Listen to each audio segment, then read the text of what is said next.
Xo'p, hammaga assalomu alaykum. Bugun sizlar bilan yangi mavzuyimiz boshlaymiz. Bugungi mavzuyimiz past continuous bilan past simple ni farqi, ya'ni qanday farqi bor. Tarjima qilayotganda o'zi farqlagan bo'lsa kerak. Yana bir misollar bilan ozgina tushuntirib o'taman. Ya'ni past continuous, past o'tgan, continuous davom, ya'ni o'tgan davomiy va past o'tgan simple oddiy, ya'ni o'tgan oddiy zamon. Endi bu yoqda misollar bilan eng yaxshi tushuntirish bu misollar bilan tushuntirish hisoblanadi. Shuning uchun misollarni ko'rib chiqamiz. Jack was reading a book. Jack kitob o'qiyotgan edi. Bu past continuous qayerdan bildik? Was bor, keyin ing bor. Jack kitob o'qiyotgan edi. Edi deb tarjima qilamiz, to'g'rimi? Xo'p. His phone rang. Uni telefoni jiringladi. Bu past simple, ya'ni bu sodir bo'ldi.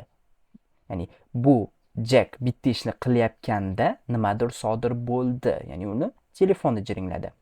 He stopped reading, ya'ni u kitob o'qishni to'xtatdi. He answered his phone. U telefoniga javob berdi.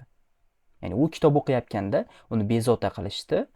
Ya'ni nimadir o'tgan zamonda vaziyat sodir bo'layotganida nimadir unga xalaqit berdi, o'zgartirdi o'sha vaziyatni va uni kitob o'qishdan to'xtadi. What happened? Nima bo'ldi? His phone rang. Kitobi jiringladi. What was Jack doing when his phone rang? Uni telefoni jiringlaganda Jack nima qilayotgan edi? He was reading a book. U kitob o'qiyotgan edi. Mana past continuous, ya'ni uzoqroq davom etayotgan holat, ya'ni u kitob o'qiyotgan edi. What did he do when his phone rang? U telefonni jiringlaganda nima qildi? He stopped reading. Kitob o'qishni to'xtatdi. And answered his phone. Bu qisqa muddatli ish harakatli, ya'ni kitob o'qiyotganda bu uzoq vaqt davom etdi. Keyin qisqa jumlani o'qigani telefoni jiringladi. O'rnidan turdi, o'qishni to'xtatdi, keyin telefonga javob berdi. Hop. Jack began reading before his phone rang. Ya'ni telefon jiringlashdan oldin Jack o'qishni boshladi. Shuning uchun when his phone rang he was reading, ya'ni telefon jiringlaganda. Ya'ni biz past continuousni qanday qilib ajratib olamiz? Past continuous o'tgan zamonda bo'ladi bu ham, chunki o'tgan davomiy zamon edi. Bu bitta ish harakat, xuddi mana bunga o'xshab davom etayotganda qaysidir ish harakat o'shanga ta'sir ko'rsatadi, ya'ni uni bezovta qiladi yoki o'zgarishga majbur qiladi. Xuddi shunaqa vaziyatda biz past continuous ishlatamiz va tarjima qilayotgan nimadir bo'layotgan edi, nimadir bo'layotgan edi, nimadir qilayotgan edim deb tarjima qilinadi. Mana bu yoqda he started reading. U o'qishni boshladi. Endi o'qishni boshladi. He was reading, ya'ni o'qiyotgan edi. Ya'ni bu uzoq muddatli nimadir qilayotgan edi va kitob o'qishiga nima ta'sir ko'rsatdi? To'xtatishiga. His phone rang, telefoni jiringladi. He stopped reading, o'qishni to'xtatdi. Mana bu to'xtadi o'sha ish harakat. He answered his phone. U telefoniga javob berdi. Endi yana misol ko'radigan bo'lsak, what did you do yesterday morning? Kecha ertalab nima qilding? We played tennis. Biz tennis o'ynadik. Ya'ni u ertalab nima qilganini so'rayapti. Nima qilayotganini emas, nima qilding dedi. U aytdi, we played. Biz o'ynadik tennis. Ya'ni tennis o'ynadik. Ya'ni 10 da boshladi, 11:30 da tugatdi. Ya'ni we played. Biz o'ynadik. Ya'ni shunchaki aytyapti, biz o'ynadik. Ya'ni hech qanaqa ta'sir ko'rsatmayapti. Endi past continuousda what were you doing at 10:30? 10:30 da nima qilayotgan eding? Ya'ni aniq vaqt so'rayapti. Shu 10:30 da nima qilayotgan eding? Endi we were playing tennis. Biz tennis o'ynayotgan edik. Ya'ni 10 da boshladi, aytyapti we were playing, ya'ni o'ynayotgan edik. Ya'ni gapirayotganda, tarjima qilayotganda, ya'ni tugallanmagan bo'ladi. Ya'ni o'ynadik demaydi-da, o'ynayotgan edik. O'ynayotgan edik, nimadir bo'ldi. Ya'ni 10:30 da nima qilayotgan edik? Ya'ni 10 da tennis o'ynash boshlabdi bu yoqda.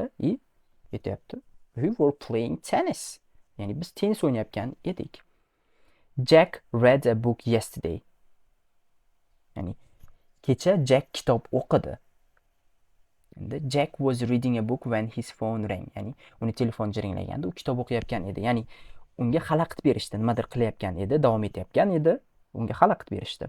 Did you watch the game on TV last night? Ya'ni televizorda kechagi o'yinni ko'rdingmi? Were you watching TV when I phoned you? Ya'ni men senga telefon qilganimda televizor ko'rayotganmiding? Deb, ya'ni nimadir bo'layotganda, nimadir qilayotgan.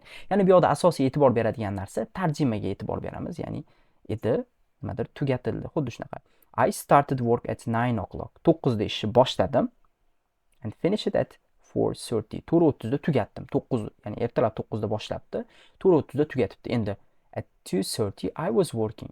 2:30 da men ishlayotgan edim. Ya'ni oraliqda shunaqa qilayotgan edi. Ya'ni ikkita tugallangan ish harakati orasida nimadir qilayotgan edi.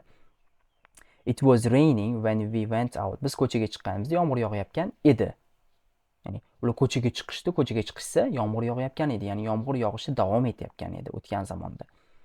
It started raining before we went out. Ya'ni ko'chaga chiqishimizdan oldin boshlagan edi. Ya'ni ko'chaga chiqqanda o'sha boshlab bo'lgandi yomg'ir. I saw Lucy and Steve this morning. Bugun ertalab Lucy bilan Steve'ni ko'rdim. They were waiting at the bus stop. Ular ostanovkada kutib turishgan edi. Ya'ni biz chiqqanimizda ular kutib turishgan edi allaqachon. Kelly fell asleep. Ya'ni Kelly uxlab qoldi while she was reading. O'qiyotganda. Endi bitta o'zim misol yozaman. Deylik, I broke my, let's say, leg when I was playing football. Sorry, bu yoqda playing football. Ya'ni break so'zi, ya'ni sindirmoq so'zini o'tgan zamon shakli. I broke my leg. Men oyog'imni sindirib oldim. Qachonki when I was playing football. Futbol o'ynayotganimda. Bu endi nima bo'ldi? Qaysi zamon bo'ldi? Albatta past continuous bo'ldi. Ya'ni u futbol o'ynayotgan edi. Futbol o'ynashiga nima xalaqit berdi? Nimadir vaziyat sodir bo'ldiki, o'sha vaziyat o'zgardi, ya'ni o'sha holat o'zgardi. Oyog'ini sindirib oldi u. I broke my leg when I was playing football. Xuddi shunaqa, ya'ni asosan tarjimaga qaraymiz, qanaqa vaziyatda, ya'ni qanday vaziyat orasida, qanday vaqtda ishlatilyapti, shunga qaraymiz. Bu qiyin zamon emas, ozgina praktika qilsanglar, oson o'rganib olsanglar bo'ladi.